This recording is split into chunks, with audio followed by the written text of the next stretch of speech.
अस्सलामु अलैकुम वरहमतुल्लाहि वबरकातुहू। मैं मुफ्ती शाह आलम जमीयत उलमा बलोच बागपत से। जैसे कि सभी को मालूम है कि कोरोना की महामारी चल रही है और कोरोना की महामारी में बहुत से हमारे भाई इस दुनिया से रुखसत हो गए और अब तक कोई कोरोना की वैक्सीन भी नहीं बन पाई थी। अल्हम्दुलिल्लाह अब डॉक्टर हजरात ने इस पर जद्दोजहद करके कोरोना की वैक्सीन को तैयार कर लिया है।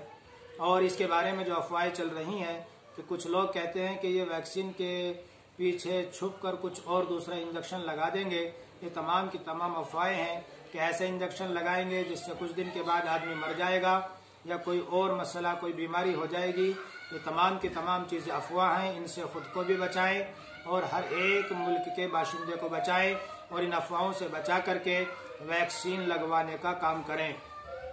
हमारे बड़े अकाबरीन ने भी यही फरमाया है कि ये वैक्सीन पूरी तौर पर सुरक्षित है, इसमें कोई ऐसी जो अफवाहें चल रही हैं कोई ऐसा मसला नहीं है, बल्कि पूरे तौर पर सुरक्षित है।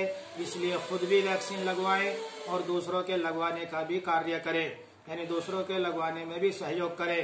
प्रशासन का भी साथ दें और डॉक्टर हजरात का भी साथ दें और उनका साथ दे करके इस वैक्सीन को मुल्क के हर बाशिंदे के लगवाने तक सहयोग करें, अपनी मदद करें, इसमें अपना ताउन करें और सबके ये वैक्सीन लगवाएं। इससे तंदुरुस्ती और बीमारी, ये मसला है कि बीमारी से हिफाजत है, तंदुरुस्ती इसमें है। इंशाअल्लाह अल्लाह की ज़ात से उम्मीद करता हूँ कि आप हजरात मेरी इस बात को सुनकर वैक्सीन लगवाने का कार्य करेंगे और इसमें सहयोग करेंगे। डॉक्टर हजरात का भी, प्रशासन का भी, किसी को परेशान नहीं करेंगे, बल्कि खुश होकर और लोगों को समझाकर लगवाएंगे भी और इसमें सहयोग भी करेंगे। अस्सलामु अलैकुम वरहमतुल्लाहि वबरकातुहू।